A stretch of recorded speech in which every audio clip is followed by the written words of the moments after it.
Let's make a classic red, yellow, and black tulip out of Variola doublet red paper. It's a wonderful paper to make this tulip, which is called Appledorn. It's very famous. Or this tulip, which is called the Oxford Darwin tulip. They both look very similar with that classic red petal and yellow base. And this is the most gorgeous classic one of all. It's a species tulip called Fosteriana. When you think of tulip in the spring, probably this is the tulip that you're thinking of. And we can make a really great version of these tulips using wire and paper and scissors and glue.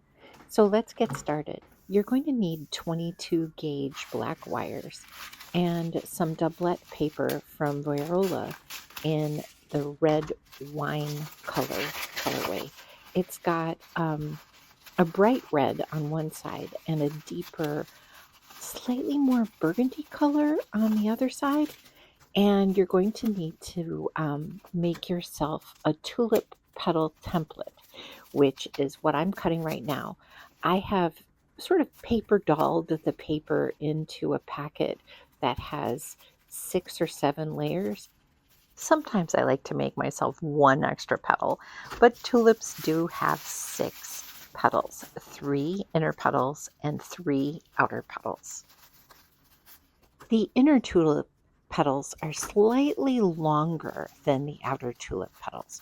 So what you're going to see me do here now is take 3 of the petals and round the edge at the bottom, and these are going to be my outer petals. I'm going to color the outer side of the petals yellow at the bottom and then with a black line toward the top of the yellow. I'm using Crepe or oil pastel to make this pattern that you'll repeat on the outside of the petal as well after you've glued it. All right, let's flip the petals over, and then you're going to glue a wire on the inside of the petal. So you've drawn a little small line of glue down the bottom third of the petal, and you're going to wet your 22 gauge wire in your glue bottle so that both sides of it get gluey. And then after that, you're going to fold over the petal, making sure that the wire is tight to the back. Use your thumbnail to make sure to bury that wire within the paper. And then open up the petal and let it sit for a few hours. The petal glue needs to be completely dry before you go on to the next step, which is adding that color pattern to the inside of the tulip petals. So you'll repeat that pattern on all the 6 petals, and then what you're going to do is shape them. So what I do is I open up the petal toward the bottom. I spread it out, shape it gently with my thumb.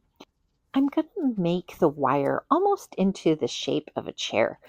It'll curve around for sort of the back of the chair in a seat, and then it's going to dramatically bend downward again if you think about, let's say, the leg of a chair. So I'm going to start applying the first set of petals directly to the bottom of the tulip center. Each petal is placed a third of the way around the center evenly. And in order to keep those petals on, you need to have a piece of crepe tape, which is a small piece of heavy-duty crepe that has a line of glue on it. And you are going to set your petals there directly below the center, and then use the crepe tape to wrap around the stem wire and keep those petals on. And you can put the crepe tape on about an inch below the top of the center, and they will stay on there. And after you put your second set of petals, your outer petals on, which is what you're doing right now, you'll be able to wrap with the crepe tape further up and then also further down.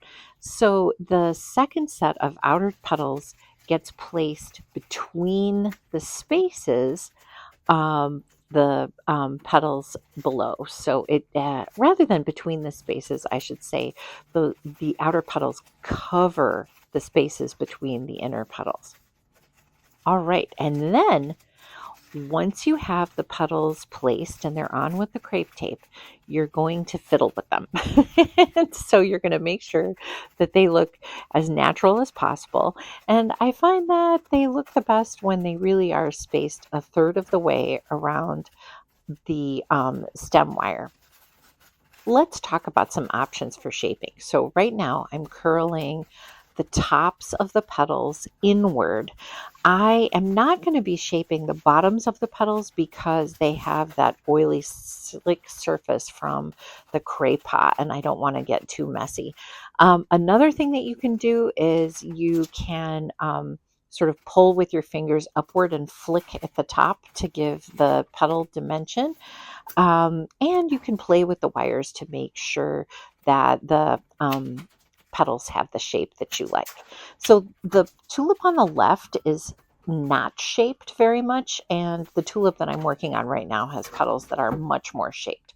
Either way is fine. So I'm working on putting on the aquarium tubing now. What I do is I put in a squirt of tacky glue and then a squirt of hot glue, and then as quickly as I can, I put that wire in and I try to get it as high up as possible. I don't want to press too hard on the center. I could have gotten it up higher, but I didn't want to press on that center and move the wires around. Okay, I clip the wire at the bottom, and then I cover the stem with either heavy duty crepe and a line of glue, crepe tape, or I'll use floral tape like I've got going here. And oh my gosh, I realized that I forgot to show you how to make a leaf. I will make another video and show you how to do that. And if you need more help, have a look at my beginner tulip videos. I've gotten the tulip all styled up, and here she is. I think it looks gorgeous with this beautiful, beautiful center. Which one do you like better? Let me know in the comments. So this one has the wine color on the outside, and this one has the wine color on the inside.